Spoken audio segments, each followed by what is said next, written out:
मैं विनय कुमार। अभी हम मौजूद हैं किरतपुर प्रखंड के अंतर्गत एक ऐसा पंचायत जो पूर्णतः 4 से 5 महीने बाढ़ से प्रभावित रहता है। वो पंचायत का नाम है पौनी रसियारी। संभवतः इसे रसियारी पौनी, बहुत सारे यहाँ के जनता रसियारी पौनी के नाम से भी जानते हैं और पौनी रसियारी भी कहते हैं। बात यहाँ पंचायत के नाम से नहीं है, बात यहाँ विकास की नाम से है। हमारे साथ इस पंचायत के ग्राम प्रधान भी मौजूद हैं और यहाँ वार्ड प्रतिनिधि, वार्ड सचिव भी मौजूद हैं। उनसे भी जानेंगे कि इस बाढ़ प्रभावित में कितनी योजनाएं यहाँ सफल होते हैं, कितने योजनाएं असफल होते हैं। बिहार की अभी सबसे बड़ी योजनाओं में से एक नल जल योजना है, जो कि नीतीश कुमार सबसे ज़्यादा फोकस इस योजना पर कर रहे हैं। अब सामने पंचायत का इलेक्शन है। अब देखना है कि यहाँ ग्राम प्रधान अपने विकास की जो बातें हैं वो कितना स्तर तक करते हैं, कहाँ तक कितने विकास किए हैं, वो भी हम आपको बताएंगे। और आगे ये जो 7 निश्चय 2 है नीतीश कुमार का, उससे क्या कुछ फायदा मिलेगा, ये भी ग्राम प्रधान बताएंगे। सर, स्वागत है आपका अखंड भारत न्यूज में। आप ग्राम प्रधान हैं जी। सबसे पहले आप अपना नाम सर बताएं। मेरा नाम सूर्यकांति, रसियारी पौनी मुखिया अखंड किरतपुर। सर, ये बाढ़ प्रभावित आपका एरिया है। 4 से 5 महीने आप लोग बाढ़ में रहते हैं। कितनी योजनाएं उस समय सफल होते हैं, कौन कौन योजनाएं विखंडित होती है, कौन योजनाएं चलती है उस पानी में, कितने योजनाएं नहीं चलती है? बरसात जैसे भी आया फिर बाढ़ आ जाते हैं। इसमें तो यहाँ पर क्या है कि कोई भी योजना सफलतापूर्वक नहीं होता है। मजदूर खाली खाली मनरेगा तक भी नहीं चल पाते हैं, जो मजदूर कहीं लगे रहे। अब उसके भी विषय में पूछ रहे हैं, जल नल का, पानी का। तो देखिए, अभी तक सफलतापूर्वक हमारे यहाँ कुछ भी ऐसे नहीं हुआ है।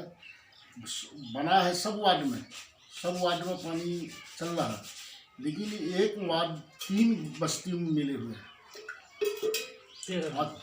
तीनों बस्ती उसकी कम से कम 1-1 किलोमीटर दूर पर है, तो उसके तो पानी नहीं पहुंचेगा, क्योंकि लाइन जो बेस सर्वे करके दिया गया, तो 1 टंकी का खर्चा वही है। अब 2 टंकी और बनना चाहिए जब वो वार्ड सफल तक हुआ। जैसे अभी जहाँ बैठे हैं, ये 14 नंबर वार्ड है, आधी साइड हुआ, आधी घर अभी 2 से कुछ 6 घर बिना जल के ही है। तो इसलिए हम कह रहे हैं कि या तो सरकार इसके लिए ये कोई हालत में इनकी दूसरी टंकी बनाकर उनकी पानी दे, या फिर वही टंकी का पूरी हाइट बढ़ाकर, क्योंकि उतने हाइट पर जो है पानी निकासी नहीं होगा। जहाँ तक उसका लाइन था वहीं तक पूरा है। मतलब आपका कहना है कि वार्ड का जो भौगोलिक संरचना है वो काफी डिस्टेंस में है। मुखिया जी, हम जानना चाहते हैं कि ये जो आपका पंचवर्षीय, चूंकि मार्च के बाद इलेक्शन होने वाला है, इसमें सबसे ज्यादा महत्वपूर्ण जो काम है 7 निश्चय में, वो आपका क्या काम रहा? पंचायत वासी आपको क्यों वोट देंगे? इसलिए वोट देंगे कि जो भी वार्ड है इसमें पानी के साथ साथ, तो वो भी जानते हैं कि ये इतनी तक में लेंथ है, इतना तक मतलब उसके पानी दे दिए। उस गली नदी का जो योजना हुआ था वो काफ़ी सफलपूर्वक हुआ था। और अब मान लो हमारी 55 बीच में या ऐसे भी 15वीं हो गया, 14वीं ख़त्म हुआ, अगर उसमें पैसे देते हैं तो इसकी पक्कीकरण जो सड़क बाकी रहा, ये हमारी विकास है। वो होने के बाद में पूर्ण विकास हुआ, क्योंकि अभी अब हमने गड्ढा खूने मिट्टी भरवा कर उस पर खड़ंजा भी नहीं बिछा पाया, वो कच्चा रह गया, वो लास्ट में परेशानी आएगा। तो हम लोग डिमांड भी भेजे हैं, आप देखिए किस हिसाब से पैसे सरकार देगा। हम एक चीज आपसे और जानना चाहते हैं कि 7 निश्चय में सबसे महत्वपूर्ण जो कार्य है आपका, हाँ, वो कौन सा कार्य रहा है? जल नल। ये नल जल योजना जो है वो बिहार सरकार की सबसे बड़ी योजना है मुखिया जी। चूंकि 4 से 5 महीने जब बाढ़ की जो समस्याएं आती है आपके पंचायत में, उस कंडीशन में नल जल का क्या स्थिति रहेगा? देखिए, बढ़िया रहेगा, जहाँ है वहाँ तो बढ़िया रहेगा, इसलिए कि उन्हें कोई द्वारा नहीं है कि जो उसके पानी रोकेगा। आप उस पर जो है जहाँ डूब जाते हैं गांव के गांव, देखिए वहाँ तो आदमी नहीं, पब्लिक नहीं रहता, वो शहर बांध पर चला जाता है तो क्या पानी चलेगा, वो सबसे बड़ा समस्या है। एक छोटा सा सवाल है कि आगे जो आप फिर खड़े होंगे पंचायत में, तो पब्लिक का सबसे महत्वपूर्ण जो इलेक्शन में होता है वो होता है वोटिंग। वोटिंग किस आधार पर आपको देंगे? एक छोटा सा पॉइंट आपसे। देखिए, ये काम नीतीश कुमार ने हम लोग को सफलता दिलवाया है। जो भी 7 निश्चय के नल जल के जो काम हुआ है उससे काफ़ी लोग खुश हैं। साथ में गली रली भी दिया, उससे खुश हैं। वो सब कुछ ये है कि ये मुखिया के ही रीजन में हुआ तो मुखिया का भी ज़्यादा नाम आता है, तो पब्लिक उस वजह से वोटिंग करेंगे। अच्छा, आवास योजना भी गरीबों के लिए आया है। कितने आवास योजना अपने आप इस पंचवर्षीय में दिए हैं गरीबों तक? देखिए, आवास योजना जो भी कुछ पूर्व में उनकी जोड़े गए थे, जिसकी लिस्ट बनकर आए थे, वो उसमें करीबन जितने का नाम था उसमें से हम किसी के नहीं छोड़े, क्योंकि वो देने वाले के नाम था।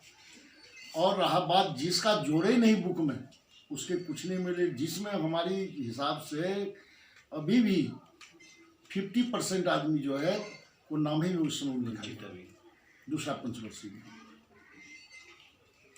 आगे मुखिया जी आप ये बताएं कि 7 निश्चय तो अब आपका लास्ट है, आगे सरकार से इस बाढ़ प्रभावित एरिया में जो योजनाएं चलने वाली है, ये सरकार ने घोषणा की है 7 निश्चय 2, ये कहाँ तक आपके पंचायत में सफल होगा, ये थोड़ा बताएं।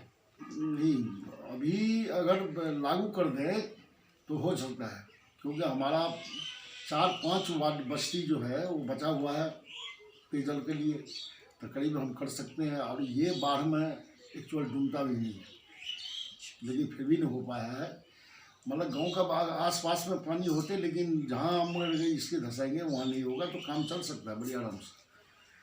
तो इस बार आप नॉमिनेशन दे रहे हैं जी। जीत के लिए कितना % आश्वस्त हैं आप?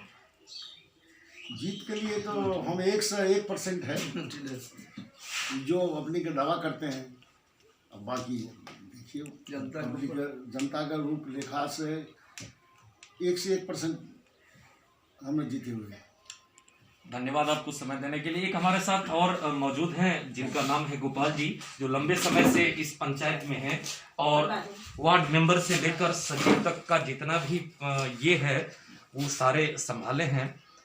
एक मात्र इनसे सवाल है कि पंचायत का डेवलपमेंट का के लिए सरकार से क्या उम्मीद लगाए हैं आप सर? देखिए, हमारे मुखिया जी जो बोले हैं सही बोले हैं। हम लोग का बाढ़ का इलाका है और बाढ़ का इलाके में क्या होता है, काम तो हमारे पंचायत में बहुत सुंदर हुआ है मुखिया जी के कृपा से। अरे पहले हम लोग को मुखिया जी पैसा दिए, सरकार मुखिया जी खाता में पैसा दिए, मुखिया जी हमारे खाता में पैसा दिए और सही रूप से हम लोग काम किए हैं। बहुत बढ़िया काम हुआ है। और आपने क्वेश्चन किया कि क्या बोले आप, आगे सरकार से जो उम्मीद है जी, कि इसका और विकास कैसे होगा, क्या और होना चाहिए सरकार से? अगर ऐसा ही हमारे मुखिया जी खाता में पैसा आएगा और हम लोग को सही टाइम में अगर पैसा मिल जाएगा तो इस सरकार से उम्मीद करते हैं कि बहुत अच्छा काम हम लोग करके दिखाएंगे। सरकार में बढ़िया काम हो। 4 से 5 महीने बाढ़ में आप लोग रहते हैं, इसके लिए क्या आगे का आप लोग सरकार से उम्मीद करते हैं? क्योंकि बाढ़ बहुत बड़ी समस्या है, आपदा है, इससे कैसे छुटकारा मिल सकता है? देखिए, इसका छुटकारा है हम लोग के पास में। कितने बार हम लोग बोले भी हैं डीएम साहब के पास में कि हम लोग को बाढ़ का पानी जो है, हमारा पानी जो दक्षिण भाग जो बहती है उसको अगर अंदर आगे रोका नहीं जा सकता है तो हम लोग फ्री रहेंगे। अंदर दक्षिण भाग में कहीं रोक देता है पानी को मछुआरा, अगर इसका निष्पादन हो जाता है तो हम लोग को पानी से कोई तकलीफ नहीं होता है। वो अंदर यहाँ दक्षिण बाजू मोहल्ला है, इधर टोला है, ये पुनास तरफ, वो रोक देता है पानी को। इससे हम लोग का पानी जो है जर्जमा जाम हो जाता है। इसके कारण हम लोग काम नहीं कर सकते हैं बाढ़ में। एक दूसरी बात क्या है, मनरेगा काम जो आता है सो बाढ़ में ही हम लोग के ऊपर थोप दिया जाता है कि अभी आप काम कीजिए। उस समय में हमारा पानी का जो मिट्टी है पानी में डूबा रहता है, इसलिए उसमें हम लोग काम नहीं कर सकते हैं। लेकिन बढ़िया हम लोग काम कर सकते हैं, वो पानी थोड़ा अगर बह जाए तो हम लोग काम कर सकते हैं बढ़िया से। आपका नाम सर? हमारा नाम तो वैसे कृष्ण कुमार झा उर्फ गोपाल जी झा। वैसे हम अभी सचिव है, वार्ड सचिव है, और वार्ड नंबर भी रह चुके हैं, पंचायत समिति भी रह चुके हैं। समय देने के लिए आप लोग को बहुत बहुत धन्यवाद। दरभंगा से विनय कुमार की रिपोर्ट।